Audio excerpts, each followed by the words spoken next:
tous, je suis ravie de vous retrouver aujourd'hui pour une vidéo. Je crois que j'ai jamais fait d'équivalent avant sur ma chaîne. Je reçois une invitée de marque. Je pense que vous ne voyez pas du tout de qui il s'agit. Le suspense est vraiment à son comble. Ne quittez pas, elle va découvrir son identité. Elle vous soulève du soir au matin, elle vient à présent parler de ses bouquins. Bonsoir. Et la rime. Je l'ai travaillé pendant 10 minutes au moins. Bonjour Sixtine et bienvenue. Bonjour Anne, qu'est-ce que je suis surprise d'être dans ce pré. C'est vrai, c'est pas du tout 3 fois. C'est pas comme si j'étais habituée finalement. Vous le savez, on a déjà fait des sketchs ensemble, Sixtine et moi. C'est le troisième là qu'on vient de tourner. Troisième. Oh, c'est fou, quelle collaboration de qualité. Et sauf que je me suis aperçue que moi j'avais jamais fait de vidéo avec Sixtine sur ma chaîne. Donc je lui ai dit ne bouge pas, nous allons parler de tes livres. Livres que tu m'as envoyés, que j'ai lus, que j'ai vraiment détesté. Yes. C'est la fin de la vidéo, n'hésitez pas à mettre Merci. C'est ça. Non, c'est faux. Ils sont vraiment trop cool. Je les ai adorés tous les deux et pourtant on va en parler. Dieu sait que c'est pas des sujets qui à la base je n'étais pas partie pour être d'accord si tu veux. Et en fait ils sont vraiment hyper cool et vous avez toujours beaucoup de questions. Cette attaque frontale. Yes. Vous avez toujours beaucoup de questions à poser à Sixtine à propos de ses livres et du coup on s'est dit on va faire 2 en 1, on va faire une petite FAQ. Vous m'avez posé les questions que vous vouliez poser à Sixtine sur Insta et du coup j'ai tout compilé, on va t'interviewer. Mais avant, pour commencer, je vais vous dire ce que j'en ai pensé. C'est là que c'est le moment où si j'ai pas aimé tu peux vraiment me mettre un gros taquet. Il faut le savoir. s'il vous plaît. Donc Sixtine a écrit d'abord Le meilleur des deux, puis À nos cœurs innocents. Ce sont 2 œuvres de fiction. Ouais, qui sont sortis tout droit de ton imagination, c'est pas des livres genre une méthode équestre ou ta vie, ton expérience, pas du tout, c'est vraiment de la fiction. Le meilleur des deux raconte l'histoire de 2 cavalières dont les visions de l'équitation sont diamétralement opposées. Une cavalière hippie qui rencontre une cavalière de dressage classico-classique et c'est ce choc de culture. Et À nos cœurs innocents raconte l'histoire de 2 jeunes filles qui réalisent leur rêve de devenir propriétaires et ça ne se passe pas du tout comme prévu. Alors le meilleur des deux, donc qui est le premier que tu as écrit, le premier que j'ai lu, ma foi j'ai vraiment beaucoup aimé parce que justement je suis une cavalière franchement, franchement hippie. On tombe des nues tous. Et c'est vrai que j'ai été en me disant il y a quand même très peu de chances que ce livre pas me plaise mais me convaincre en tout cas que je m'y retrouve, que je sois d'accord avec ce qui est dit dedans, exactement, que j'arrive à m'investir et à me mettre dans la peau et à suivre les aventures d'une dresseuse classico-classique. Et ben j'ai été hyper surprise parce que Sixtine a réussi ce tour de force. Que de me faire m'identifier à une cavalière classique qui fait du dressage. C'est juste, c'est équilibré, c'est jamais tout blanc ou tout noir. Moi je suis une meuf blanche et noire et Sixtine a dit bouge pas, je vais te montrer les nuances de gris. 50 nuances de cavale. Yes. C'est ça. Et du coup, pour le coup que vous soyez team hippie comme moi ou team dresseuse classique, franchement lisez-le. Et dans tous les cas, je pense que ça vous fera peut-être aussi mettre de l'eau dans votre vin et vous fera voir l'autre côté de la force que souvent on rejette. Et pour ça, vraiment, très intéressant. Merci Sixtine. Merci à toi. D'ailleurs, Sixtine m'a demandé lequel je préférais et je crois que c'est celui-là. Ce qui n'enlève rien à celui-là, je vais vous en parler après, je l'ai beaucoup aimé aussi. Mais je crois que mon petit préf, celui qui m'a vraiment le plus du coup fait réfléchir et fait gamberger, c'est celui-là. Oh, on adore. Yes, 1 sur 2 au moins de valider. Et donc À nos cœurs innocents, le deuxième, t'as franchi un cap. C'est beaucoup plus sombre. Je veux rien vous spoiler, je veux pas vous en dire trop, mais il est beaucoup moins léger que l'autre et il se trouve que moi j'adore ça. Les histoires qui finissent mal, peut-être que je ne suis pas faite comme tout le monde, toi non plus du coup, visiblement. On est au moins 2 au moins. J'aime quand ça finit pas forcément bien et celui-là il est vraiment pas tout rose. Il montre vraiment la vraie vie de propriétaire et tout ce que ça peut impliquer de galère et je pense que si vous voulez devenir propriétaire incessamment sous peu, lisez-le avant. Vraiment, je pense qu'il peut vous faire aussi gamberger et vous faire peut-être réaliser des choses que vous n'aviez pas réalisées, que vous n'aviez pas envisagées. Je trouve ça vraiment chouette parce que tu connais ta communauté, tu sais qu'on est toutes des jeunes filles à peu près du même âge, voire très jeunes, et tu t'es dit je m'en fous, je vais quand même écrire un truc triste. Non mais c'est vrai, je m'en fous. Salut! On sent que tu l'as vraiment écrit pour toi et pas pour les autres et ça je trouve ça vraiment cool. On sent que tu fais pas de concessions, que tu n'écris pas pour plaire, tu écris pour dire ce que tu as à dire et ça je trouve ça vraiment courageux quand on connaît je sais pas l'âge de ta communauté et tout. C'est vrai. Je trouve ça vraiment cool. Donc bref, vraiment les 2 sont à lire. Les 2 on en tire des leçons vraiment chouettes, vraiment utiles dans sa vie de cavalier et en plus enfin je sais pas, écrire des œuvres de fiction c'est pas facile. C'est 2 en 1, c'est la créativité de la fiction et à chaque fois un beau message derrière. Donc c'est une réussite totale. Merci ma petite dame, j'adore 2 sur 2, 2 badges pour la reine. Voilà pour la petite revue, j'espère que vous avez donné envie de les lire. Et du coup maintenant on va poser vos questions à Sixtine. Première question, pourquoi est-ce que tu as eu envie d'écrire des livres, d'où ça te vient? Je crois que c'est vraiment depuis que je suis toute petite, vraiment depuis que je sais lire. Depuis que tu sais lire. Je pense que j'ai envie d'écrire. Ouais. Parce que quand j'étais petite, et aussi étrange que ça puisse paraître, je parlais pas beaucoup du tout. Ah oui, j'étais confirme, c'est étrange.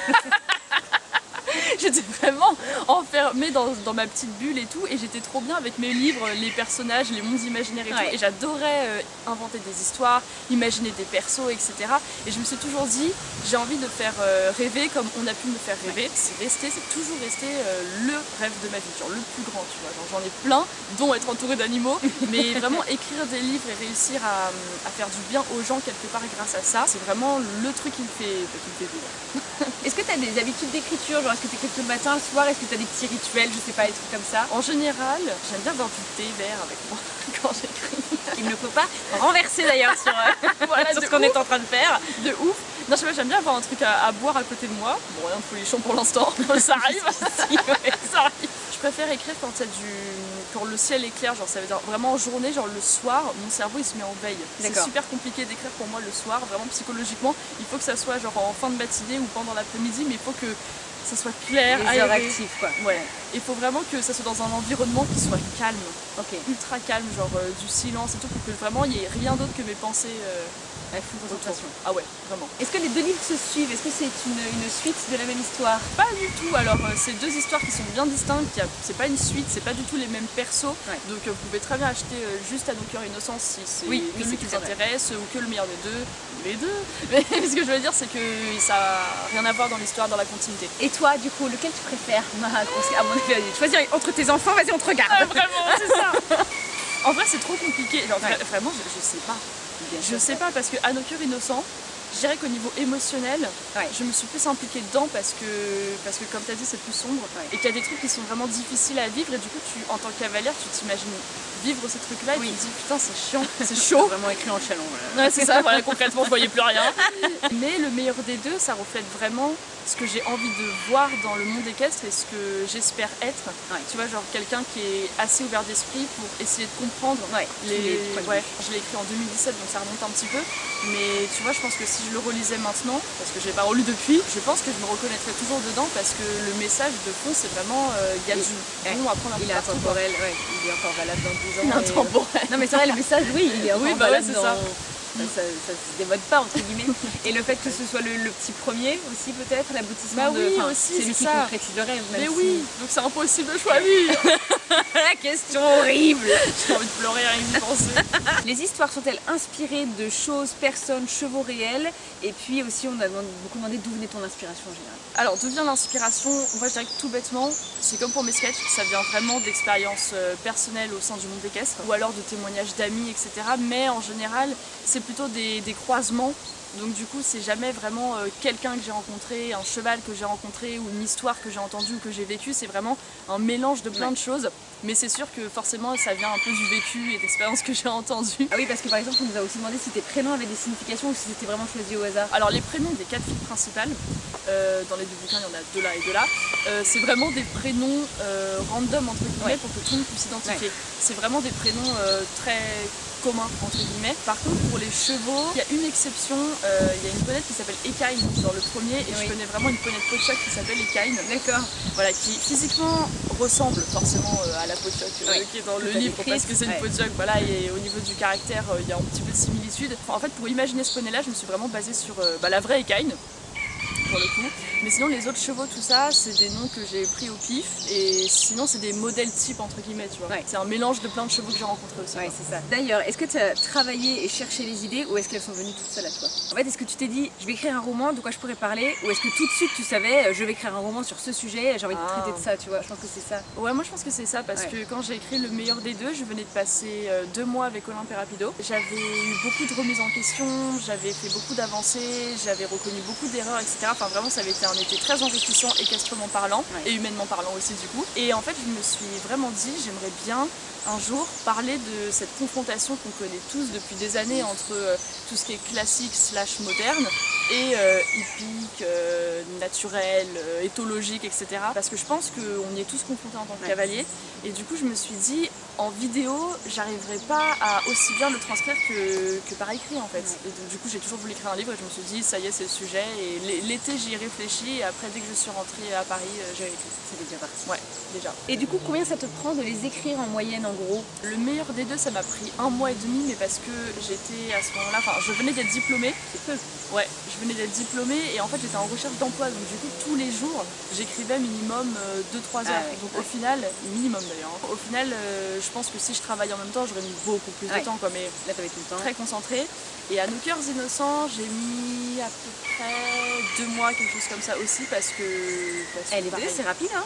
Ouais, mais en même temps ils sont pas très épais hein. Ouais certes mais on sent que c'était déjà au clair dans ta tête et que c'est un sujet qui te passionne et que dont tu peux écrire tout de suite au feeling et pas que tu as eu beaucoup de recherches à faire ou ça semble en tout cas du one shot de ouf.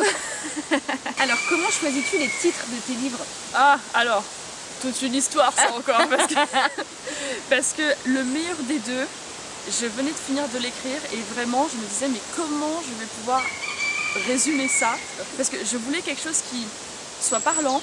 En fait moi j'aime bien les titres tu sais où tu crois savoir de quoi ça va parler et en fait non. Et en fait du coup ça a un double sens ou même oui parce qu'on a l'impression que tu vas le choisir du coup le meilleur des deux. C'est ça parce que tout le monde me l'a dit, tout le monde m'a dit en fait tu fais un choix alors qu'en fait le meilleur des deux c'est le meilleur des deux côtés. Et en fait je sais plus comment ça m'est venu. J'ai dit putain, c'est vrai j'avais pas eu, je suis en train de percuter le deuxième sens, c'est très chouette. Mais oui et du coup je sais plus pourquoi je me disais en fait dans les deux méthodes il y a du bon dans les deux. Et là j'ai fait mais enfin Seigneur.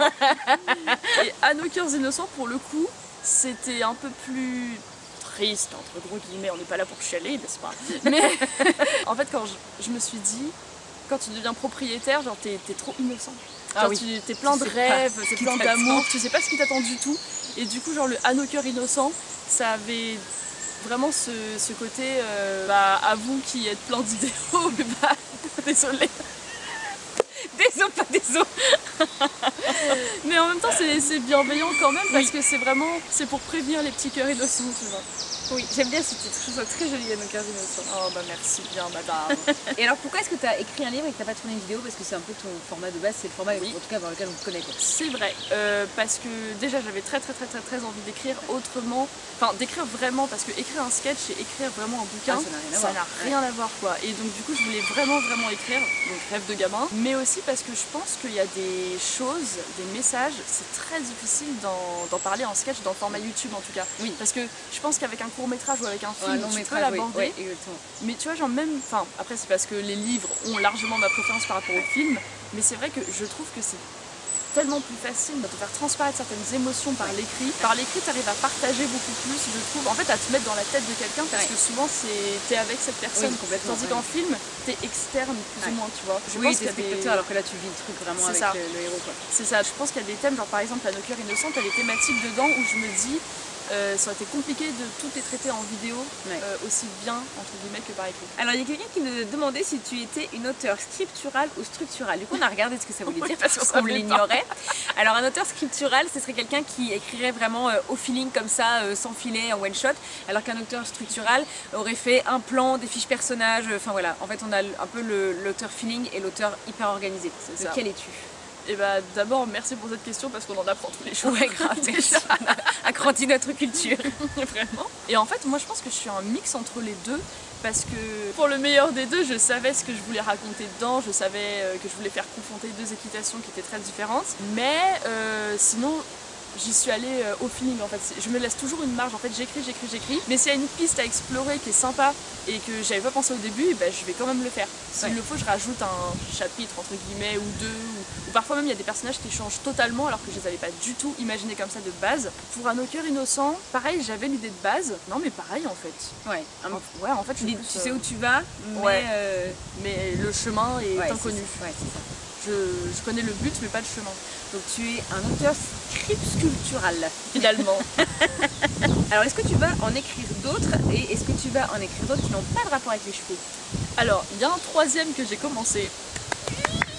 vraiment la bonne nouvelle. Voilà, mais je viens vraiment de le commencer, donc ça sert à rien de On me l'a dans demander, un mois. s'il vous plaît, est-ce que dans un mois il est là ou quoi que ce soit. Je sais pas du tout quand est-ce qu'il va paraître, mais en tout cas l'idée est là et j'ai très envie de le faire. Mais il est équestre celui-là aussi, Ok. et j'aimerais...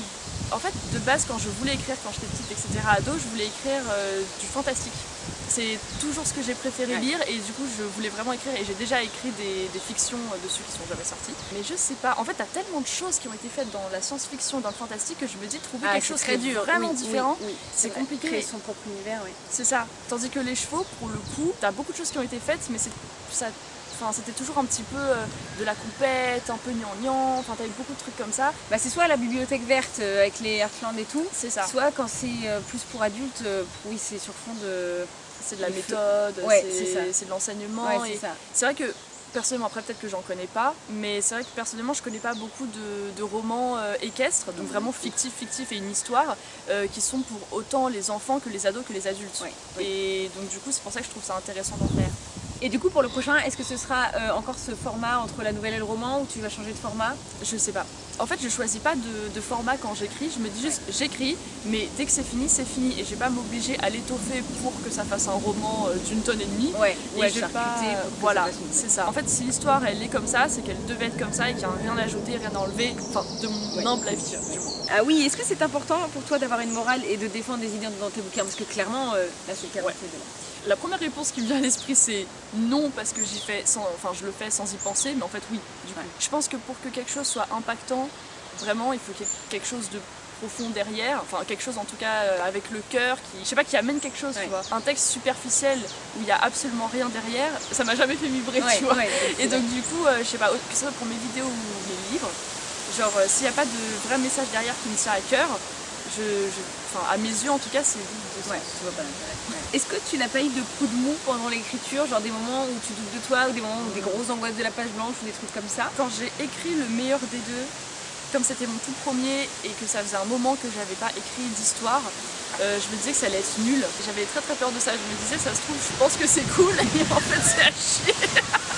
Génial. Et à nos cœurs innocents, ça c'était... Franchement j'ai eu encore plus peur pour celui-là parce que je l'ai écrit 2 ans après le meilleur des deux et j'avais pas écrit une ligne par manque de temps.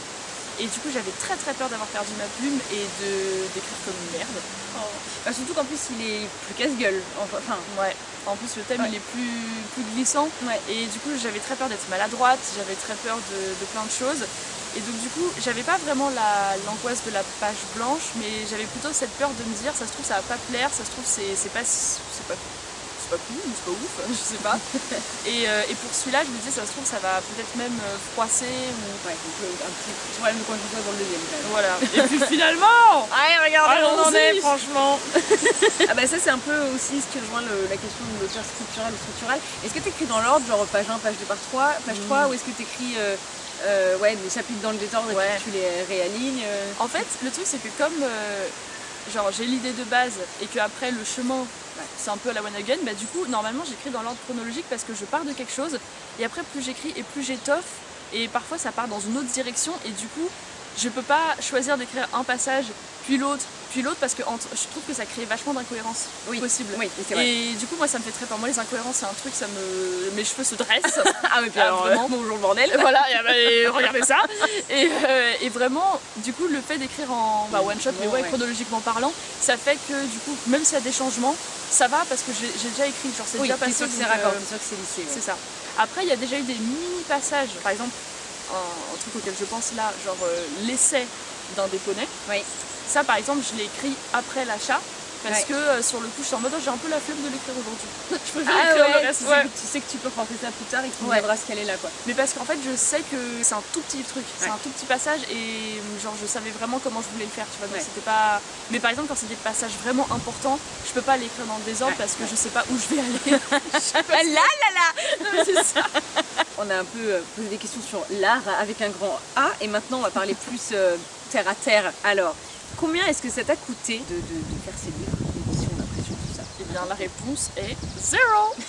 Absolument Incroyable. 0. Parce qu'en fait, il y a 3 grosses façons de publier un livre. Soit vous passez par une maison traditionnelle, dans ce cas-là c'est à charge d'éditeur, de maison d'édition, etc. Soit c'est à charge d'auteur, ça veut dire que c'est vous qui financez votre bouquin. C'est ça, vous payez l'imprimerie, tout ça, tout le bordel. Soit il y a l'autopublication, ça vous passez par des sites. Et du coup, comme Amazon, enfin ça dépend les fonctionnements, il y en a qui ne fonctionnent pas de la même manière, mais en tout cas Amazon ce qu'ils font, c'est qu'ils impriment à la demande.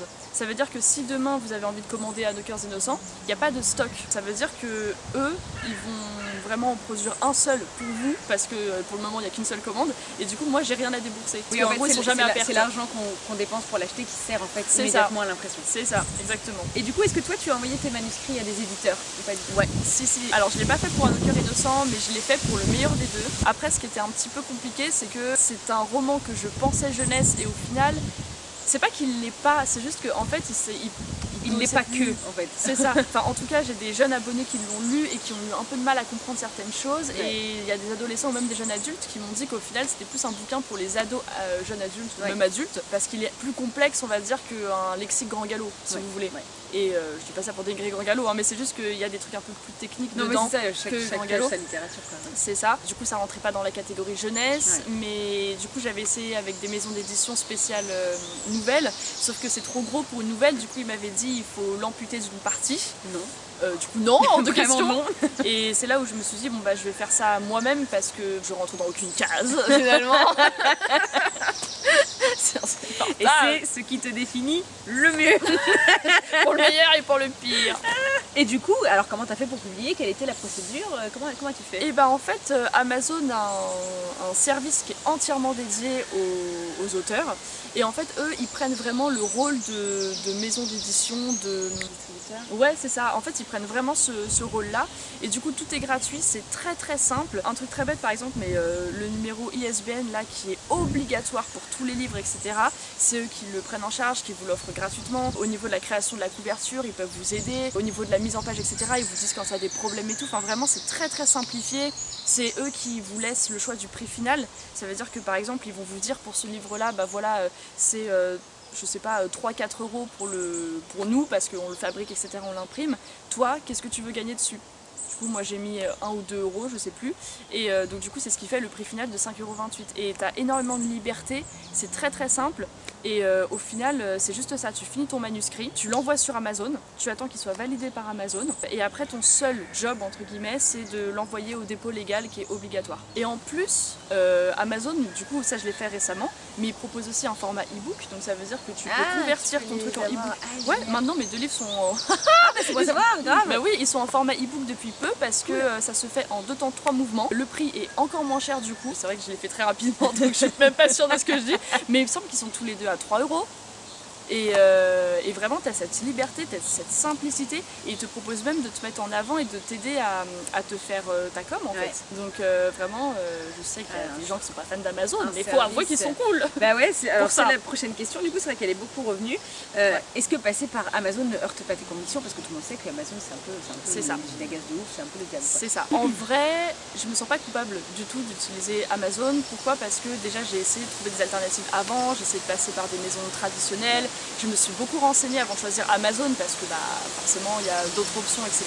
et que je me suis vraiment penchée très sérieusement dessus. Bah oui, on imagine. Mais Amazon, vraiment, en tout cas en 2017 quand j'ai publié Le Meilleur des Deux, c'était vraiment ce qui était de plus simple, de moins cher et vraiment de plus complet. Et le truc c'est que, en fait je me sens pas coupable d'utiliser Amazon parce que je suis très très loin d'être blanche comme neige et que par exemple il y a d'autres entreprises qui sont aussi des usines, etc. où je peux passer. Tu vois, genre, je sais pas, je dis n'importe quoi. Google, par exemple, Google, il y a aussi eu des scandales avec Google, tout le monde utilise Google. Ouais. Et genre, je sais pas, Nike, Adidas, Zara, H&M, tous les trucs chez qui tout le monde va se fringuer, il y a des problèmes aussi. Après, je sais que si jamais il y avait un site qui était plus éthique, etc., qui offrait quelque chose d'aussi complet, d'aussi simple qu'Amazon, je me pencherais sur la question, ça c'est sûr, mais je cracherais jamais sur Amazon parce qu'ils m'ont permis de concrétiser mes rêves. Ce que je veux dire, c'est que là, en fait, c'est que c'était ton rêve. Voilà. Et que, honnêtement, je me base sur plein de choses. Mais dessus, je veux bien qu'on me jette une pierre. Allez-y, jetez-moi, parce que honnêtement, je suis désolée pour ceux que ça déçoit, mais je vis très bien avec. Je suis désolée. Alors du coup, on a beaucoup demandé où est-ce qu'on pouvait les commander et est-ce qu'ils sont disponibles en librairie, mais du coup, tu as un peu répondu. Pour l'instant, non. Ouais. Mais. Dans les prochains mois, ce que je vais faire, c'est que je vais essayer de revenir à la charge vers des maisons d'édition qui sont plus classiques pour essayer de les rendre physiquement disponibles. Mais c'est vrai qu'encore une fois, Amazon c'est vachement pratique parce que en fait les maisons d'édition c'est un risque qu'elles prennent parce qu'elles font imprimer plein de bouquins, tandis qu'Amazon c'est à la demande, donc ils ne perdent rien. Sûr. Et le truc aussi, la différence, c'est que la première fois quand j'avais approché des maisons d'édition pour le meilleur des deux, je m'étais pas présentée en tant que youtubeuse et là je me dis, j'aime pas faire ça parce que j'ai envie d'être reconnue comme auteur, mais je me dis peut-être que si je leur disais, regardez, il y a déjà des gens qui ont acheté à qui ça a plu, peut-être qu'il y a des chances que ça soit disponible physiquement parce qu'une maison d'édition me ferait confiance en fait. Oui, j'allais dire, je savais pas que tu l'avais pas précisé et c'est vrai que ça peut vraiment apporter du poids en fait à ce que tu mais en fait ça me met mal à l'aise, tu vois, parce que ça, tu vois, je l'ai pas écrit en tant que Cavale Grenade, je l'ai écrit en tant que Sixtine, tu vois, et du coup, j'aime pas trop mélanger parce que tu sais, il y a eu vraiment cette mode au bout d'un moment des livres de youtubeurs. Oui, c'est vrai. Et là, livres c'est de vraiment cuisine, pas ça. tout ça, les biographies, les BD, etc. Et en soi, t'en as des très cool dans le lot, hein, mais c'est juste que ça, c'est pas des livres de youtubeurs, genre vraiment, ça a aucun rapport avec. Enfin, si ça parle de chevaux, mais c'est pas un truc de youtubeuse quoi. Peut-être trop tenté en tant que youtubeuse. Et alors la petite dernière question, est-ce que toi tu es contente du rendu final? Est-ce que tu les aimes? Et est-ce que tu es contente des ventes que ça a fait? C'est vraiment un rêve d'enfant quoi, et vraiment me dire que je l'ai fait. Enfin, j'avais quel âge quand j'ai publié le meilleur des deux? J'avais 21 ans je crois. Ah ouais. Et donc vraiment me dire que le goal de ma vie, même si je l'ai pas fait traditionnellement parlant, me dire que je l'ai fait et qu'il y a des gens qui ont aimé mon livre, ça les a fait réfléchir. Vraiment, ça m'a énormément touchée. Genre, il y a des abonnés qui m'ont dit, qui m'ont demandé si je pouvais répondre à certaines questions parce qu'elles présentaient leur livre préféré devant leur classe et elles avaient choisi le meilleur des deux. Oh nice! Et ça fait trop plaisir. C'est trop mignon, tu vois. Et je me dis, c'est vraiment genre quand j'étais petite, je rêvais un jour que mes écrits puissent inspirer comme ça, tu vois. Donc vraiment, ouais, je suis trop contente, je suis trop fière. Après, c'est vrai que j'ai du mal à relire. Plusieurs années plus tard parce que vous vous améliorez toujours et que je me dis toujours j'aurais pu mieux faire, petit regard qui t'auto-juge. Je suis un peu trop dure avec moi de façon générale et trop perfectionniste aussi, je me saoule un petit peu. Et au niveau des ventes, t'es bien contente aussi de ce que ça a donné? De ouf. C'est bien vendu. Du coup je l'ai pas fait en tant que youtubeuse mais c'est sûr que je savais que en parlant sur les réseaux sociaux et tout, ça allait intéresser mes abonnés, mais vraiment je suis trop contente aussi qu'il y ait des gens qui l'aient acheté sans me connaître en tant que youtubeuse ou en ne m'aimant pas en tant que youtubeuse. Ah oui, aussi, pour voir ce que ça donnait. Une fois j'ai reçu le message d'une fille qui me disait « Coucou, je voulais juste te féliciter pour ton bouquin parce que je t'aime pas du tout sur les réseaux sociaux, j'aime pas du tout tes vidéos. » Ça commence très violemment. Voilà, elle m'avait dit vraiment j'aime pas du tout, j'accroche pas du tout, mais j'ai beaucoup aimé ton livre, donc bravo, et j'ai fait le deuxième. J'étais en mode, je sais pas comment pleurer, c'est ça, tu vois. Et en fait, au final, j'ai grave bien pris, donc si tu passes par là, salut. En vrai, avec le recul, j'étais grave contente parce que je me suis dit, c'est vraiment la preuve que même si on m'apprécie pas ou qu'on me connaît pas en tant que youtubeuse, ça peut faire plaisir, ça peut être aimé, tu vois. Être dissocié de toi. Et c'était le plus important pour moi, vraiment. Et bah c'est trop cool, on a fini avec toutes les questions. C'était vraiment très intéressant. J'espère que ça vous a intéressé aussi, que vous avez peut-être appris des trucs, qu'on a levé tous les voiles autour de ces deux petites fictions. Moi je suis très contente d'avoir fait cette vidéo avec toi, merci beaucoup. Ça fait grave bien. Mais oui, merci beaucoup. Je suis trop contente que ça t'ait plu par contre. Ouais, j'attendais son avis avec... C'est vrai que, en vrai je suis hyper difficile. Ouais. Je suis très critique et du coup je les ai vraiment aimés et vraiment je vous les conseille au premier degré. Même quand elle sera partie, je vous ferai une vraie revue après. Ça n'aura pas changé, je vous les conseillerai toujours. Franchement ils déchirent, ils sont top et achetez-les 5 € sur Amazon, franchement. Regarde quel livre. Et merci de nous avoir regardés, j'espère que ça vous a donné envie de découvrir. Avec son petit tapis, regardez, elle est bien calée, on est bien. Et bon, on vous fait des très gros bisous. Rendez-vous sur la chaîne de Sixtine bien évidemment. Et puis moi je vous fais tout plein de gros bisous. Oui, moi aussi. On se retrouve très bientôt. Oui. Bisous.